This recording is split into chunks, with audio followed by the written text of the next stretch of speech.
हाय दोस्तों, पटेल जी के क्लासेज में आपका स्वागत है। आज हम लोग भारतीय संविधान से संबंधित कुछ महत्वपूर्ण क्वेश्चन को देखेंगे जो एमसीक्यू के फॉर्म में होगा, जो आगामी प्रतियोगी परीक्षाओं के लिए काफ़ी महत्वपूर्ण होगा। तो पहला क्वेश्चन है कि भारतीय संविधान का न्यायिक पूर्वावलोकन का सिद्धांत किस देश के संविधान से लिया गया है? तो ये अमेरिका के संविधान से लिया गया है। अगला क्वेश्चन है, कह रहा है कि एकल न्यायिक प्रणाली किस देश के संविधान से लिया गया? तो ब्रिटिश के संविधान से लिया गया है। नेक्स्ट क्वेश्चन है, कह रहा है कि राज्यसभा में 12 सदस्यों को राष्ट्रपति मनोनीत करते हैं विचार किस देश के संविधान से लिया गया है? तो दक्षिण अफ्रीका के संविधान से लिया गया है। नेक्स्ट क्वेश्चन है कि राष्ट्रपति पर महाभियोग की प्रक्रिया किस देश के संविधान से लिया गया है? तो याद रखिएगा, अमेरिका के संविधान से। नेक्स्ट क्वेश्चन है, कह रहा है कि द्विसदनीय व्यवस्था किस देश के संविधान से लिया गया है?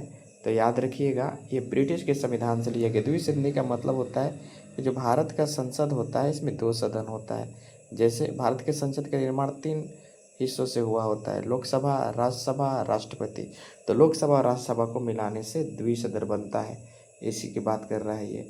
अगला क्वेश्चन है कि राज्यसभा में 12 सदस्यों को ही राष्ट्रपति मनोनीत करेंगे, यह विचार किस देश के संविधान से लिया गया है?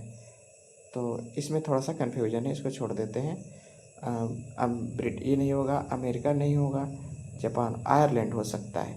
आगे बढ़ते हैं। नेक्स्ट क्वेश्चन कह रहा है कि उपराष्ट्रपति का पद किस देश के संविधान से लिया गया है? तो याद रखिए, संयुक्त राज्य अमेरिका के संविधान से यह पद लिया गया है। नेक्स्ट क्वेश्चन है कि केंद्र राज्य का संबंध किस देश के संविधान से लिया गया है? तो याद रखिएगा, ये जो है आपके ऑस्ट्रेलिया के संविधान से लिया गया है। अगला क्वेश्चन है कि राज्यों में राज्यपाल की नियुक्ति केंद्र द्वारा होगा, यह किस देश के संविधान से लिया गया है? तो याद रखिएगा, ये अमेरिका के संविधान से लिया गया है। नेक्स्ट क्वेश्चन कह रहा है कि भारत का संविधान कैसा होगा? तो भारत का संविधान अंशतः कठोर और अंशतः लचीला होगा। नेक्स्ट पॉइंट है, अगला क्वेश्चन कह रहा है कि भारतीय संविधान के निर्माण में संविधान सभा में कितने देशों के संविधान को पढ़ा था? तो लगभग 60 देशों के संविधान को संविधान सभा ने पढ़ा था, तब जाकर भारतीय संविधान का निर्माण हुआ था। भारतीय संविधान के निर्माण में सबसे ज़्यादा किसका प्रभाव रहा? तो याद रखिए, भारतीय शासन अधिनियम का सबसे ज़्यादा प्रभाव रहा। लगभग 65-66% इस अधिनियम का प्रभाव रहा है। अगला है, क्वेश्चन कर रहा है कि विधि निर्माण प्रक्रिया किस देश के संविधान से लिया गया? थे ब्रिटिश के संविधान से लिया गया है।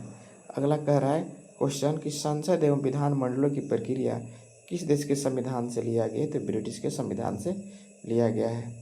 अगला कह रहा है कि लोक जनहित याचिका किस देश के संविधान से लिया गया है? तो याद रखिए, ये अमेरिका के संविधान से लिया गया है।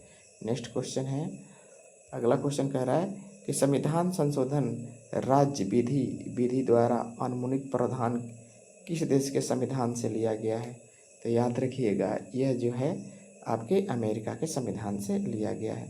नेक्स्ट क्वेश्चन है कि सर्वोच्च न्यायालय एवं उच्च न्यायालय के न्यायाधीशों के पद से हटाने की प्रक्रिया किस देश के संविधान से लिया गया है? तो अमेरिका के संविधान से लिया गया है। ठीक है ना। राष्ट्र के प्रधान के रूप में राष्ट्रपति औपचारिक प्रधानता और वास्तविक शक्ति को मंत्रिपरिषद से निहित होगा, यह विचार और प्रधानता और वास्तविक शक्ति और मंत्रिपरिषद में निहित होगा, यह विचार किस देश के संविधान से ये ब्रिटिश के संविधान से लिया गया है।